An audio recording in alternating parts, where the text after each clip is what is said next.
Ready? 5, 4, 3, 2, 1. We got to get somebody in and have them sleep a regular schedule, right? 9 o'clock to 6 o'clock in the morning. If we can do that for 2 or 3 days, if we can get a hot shower, we have clean clothes that they can change into, we can wash their clothes, 3 meals a day, work on the hygiene. Just doing those things, those basic needs, for 4 or 5 days it's tremendous what you can see the difference in people. And working with substance use and mental health, you learn very quickly that there are gaps in needs here in the city, where if I had somebody using and they couldn't stop using, and they needed somewhere to go, we'd be in session and say, Matt, I'm using and I can't stop, what do I do? Where do I go for help?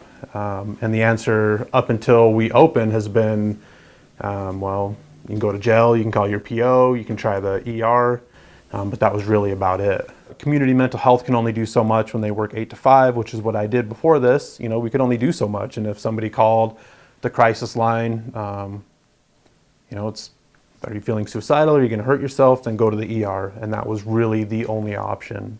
With the crisis center, what we really focus on is the crisis itself. And then once that is kind of succeeded a little bit, then we're looking to refer out into the community. Our services are 100% free. We're 24 hours. And so we don't need ID, they can be from out of state. We really try to keep any barrier away because, again, we just want to help. So we have 2 main interventions to help an individual coming in. Number 1 is crisis stabilization.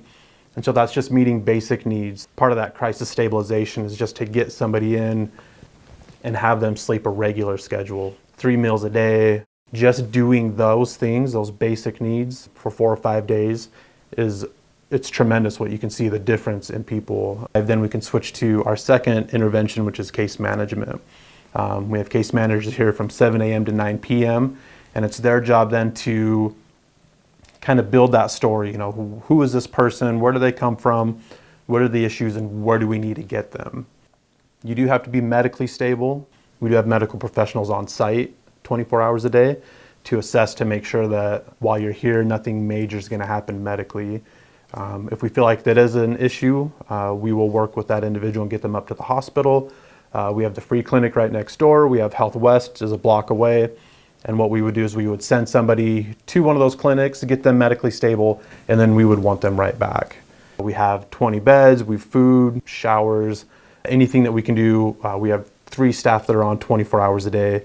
And so just somebody to be there, a companion. Our medical professionals are constantly assessing them to make sure that they're medically stable. Idaho was ranking in the top for suicide rates.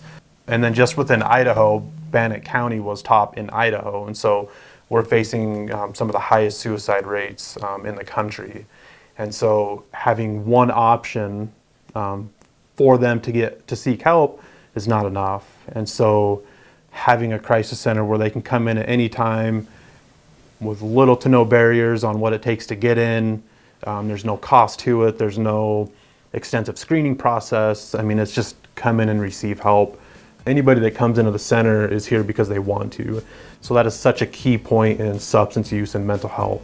We are the Southeast Idaho Behavioral Crisis Center, and we want to help.